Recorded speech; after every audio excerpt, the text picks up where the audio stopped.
For advertisements, please contact 8125893028. మా mail ID maxtvtelugu@gmail.com. Hi viewers, welcome to max TV. ఈ రోజు మనతో పాటు ఉన్నారు హిమాలయ యోగి శ్రీ స్వామి సిద్ధయోగి గారు. నమస్కారం గురుగారు. నమో నమః. గురుగారు, చాలా మంది పూజలు చేస్తూ ఉంటారు. అయితే కొందరు కోరికల కోసం, కోరికలు తీరడానికి కూడా కొంతమంది పూజలు చేస్తూ ఉంటారు. ఆ పూజల్లో కొందరికి వాళ్ళ మొక్కులు తీరుతాయి, కొంతమందికి తీరవు. అసలు పూజలకి, మంత్రాలకి అంత శక్తి ఉంటే ఏ పూజ చేస్తే వాళ్ళ కోరికలు తీరుతాయి అనే పూజ ఏమైనా ఉందా గురుగారు? ఉంటే మాకు తెలియజేస్తారా? జయ గురుదత్త. శ్రీమాత్రే నమః. శ్రీ గురు దత్తాత్రేయాయ నమః. శ్రీ గురుదేవ దత్త. సర్వ మానవాళికి మేలు జరగడానికి మంచి చక్కటి ప్రశ్న. ఎంతోమందికి సందేహం ఉంది. కొంతమంది వేరే వేరే పూజలు, ఆ పూజ చేసినాం ఇంకా మా కోరిక నెరవేరలేదు, ఈ పూజ చేసాము, ఆ శివ పూజ చేసాము, రకరకాల పూజలన్నీ చేస్తున్నాం కానీ మాకు ప్రత్యేకంగా నెరవేరడం లేదు అనుకునే వాళ్ళకి ఈ చైత్రమాసంలో ఒక అద్భుతమైన పూజ. చైత్రమాసం అంటే ఈ ఉగాది సమయంలో, చైత్రమాసంలో ఏదైతే మనం ఇక్కడి నుంచి చైత్రమాసం స్టార్ట్ అయిందో, ఈ చైత్రమాసంలో మనం చైత్రమాస కృష్ణపక్ష త్రయోదశి శతభిషా నక్షత్రం రోజుగిన మనం ఏదైనా పూజలు చేస్తే మంచిది. అయితే ఈ చైత్రమాసములో కృష్ణపక్షమే, మనకు కృష్ణపక్షంలో చేస్తే ఒక విధమైన పూజ, త్రయోదశి రోజు వీలైతే త్రయోదశి రోజు, ఆ రోజు శతభిషా నక్షత్రము శనివారం అయితే ఇంకా ఫలితం. ఇవన్నీ కలిసి మనకు కుదరదు లేదనుకోండి, ఒకవేళ శతభిషా నక్షత్రం ఇవన్నీ మనకు అన్నీ కుదరకపోతే శనివారం పూట మనం చేసుకోవచ్చు అన్నమాట. ఈ పూజనే వారుణీ తంత్రము అంటారు. ఈ పూజని మహావారుణీ తంత్రం, మహావారుణి, వారాహి అనుకోవద్దు. వారుణి అంటే ఖచ్చితంగా మనల్ని గమ్యాన్ని చేర్చేది, మన కోరిక నెరవేర్చేది అన్నమాట. మహావారుణీ తంత్రం, వారుణీ తంత్రము అంటారు. ఇది మనం ఎలా చెయ్యాలంటే, శనివారం పూట ఈశ్వరుని ఆరాధించాలి. ఎలా ఆరాధించాలి? ఉదయం లేచి తలస్నానం చేసుకొని ఉపవాస దీక్షలో ఉండి సోమవారికి బిల్వపత్రాలు, పాలు, పెరుగు, పంచామృత స్నానాలు చేపించి గంగాజలం, బిల్వపత్రము, అరటి పండ్లు ఇవన్నీ కూడా స్వామివారికి సమర్పించి ఈశ్వరుడి దగ్గర నిల్చొని స్వామివారికి అభిషేకం చేస్తూ మనం ఈ సాధన చేయాలి. ఇది ఎంత గొప్పదంటే వారుణీ తంత్రం, అసలు వివాహము కాలేదనే వాళ్ళకి ఖచ్చితంగా వివాహం అవుతుంది ఈ పూజ చేసినాక.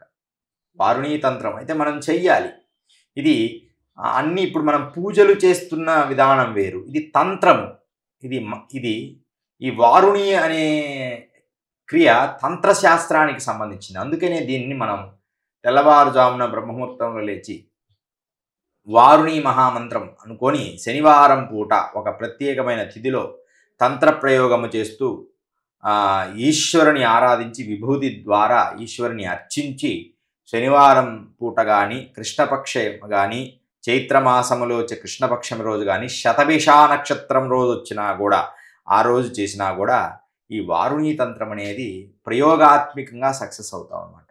దీనికి సంతానం లేకపోయినా, వివాహం కాకపోయినా, ఏదో ఒక కోరిక, మాకు ఈ కోరిక నెరవేరలేదు అనుకునే వాళ్ళకి వారుణీ తంత్రం అనేది అద్భుతంగా ఉపయోగపడుతుంది. ఇప్పటి వరకు కూడా మన తెలుగు రాష్ట్రాల్లో ఈ వారుణీ తంత్రం అనేది తెలియదు. ఉత్తర భారతదేశంలో చాలామందికి తెలుసు. ఉత్తర భారతదేశంలో వాసులకి ఈ వారుణీ తంత్రం అనేది చాలామందికి తెలుసు. తెలుగు రాష్ట్రాల్లో ఈ వారుణీ తంత్రం అనేది మొట్టమొదట మనం చెప్తున్నాం. ఎవరికి తెలియదు.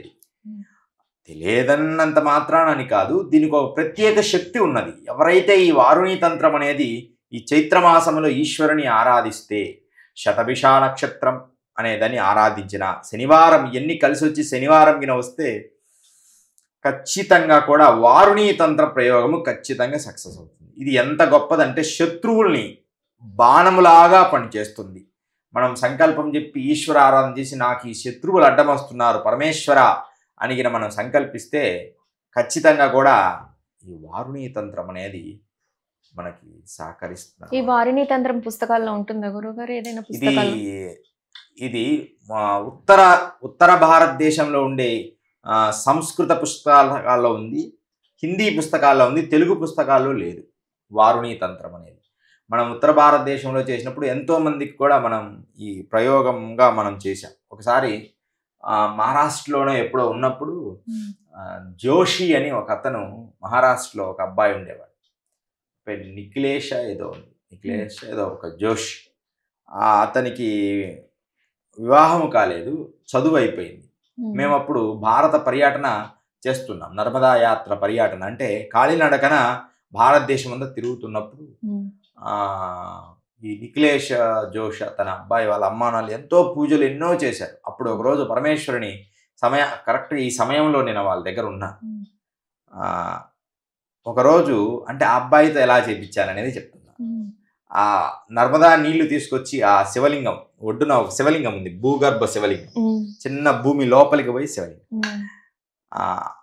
ఆ రోజు ఇక నీళ్లు పోపించి శివుణ్ణి కడిగించి చిన్న చిన్న నూనె దీపాలు, ఒట్టి దీపాల్లోనే ఆ శివలింగం కనపడేటట్టు చేసి ఆ రోజంతా ఆ శివుడి ఎదురుగా 11-12 గంటల వరకు అక్కడే ఉంచి అక్కడే నిద్రపోయేటట్టు చేసుకొని పూజ చేయించాం.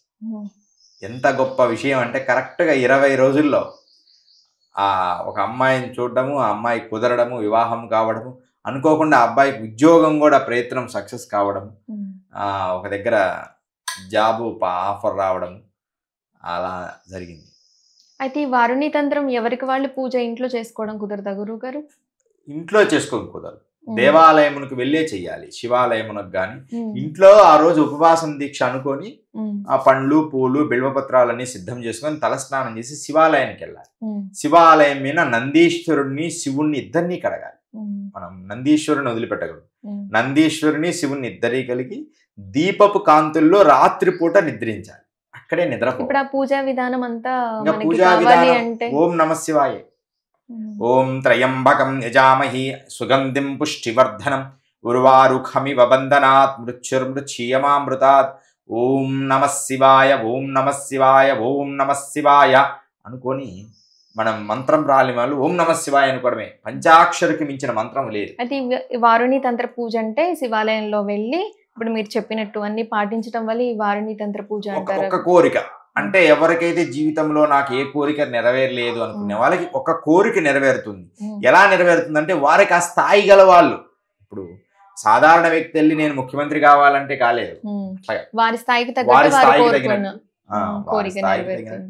ఇది గురుగారు నాకు కొంచెం ఇల్లు లేదండి, ఇల్లు వచ్చేటట్టు కొంచెం చేయండి పరమేశ్వర అనుకుంటే 1 సంవత్సరం 2 ఏళ్లలో వాళ్ళు అనుకున్న కోరిక నెరవేరుతుంది.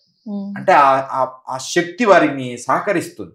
అది వారుణి అని ఒక ఈ శక్తి ఈ మాసములో వస్తుంది, చైత్ర మాసములో ఈ శక్తి వారుణి శక్తి. వారుణి తంత్రం అని చైత్రమాసము కృష్ణపక్ష త్రయోదశి శతవిషా నక్షత్రము శనివారం ఈయన వచ్చినట్లయితే అలా వచ్చిన రోజు ఈయన చేస్తే ఇంకా పవర్ ఎక్కువ.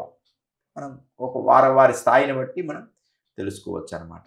జయ గురుదత్త. శ్రీమాత్రే నమః. శ్రీ గురు దత్తాత్రేయాయ నమః. గురుదేవ దత్త. అందరూ కూడా చేసి చల్లగా ఉండండి. జయ గురుదత్త.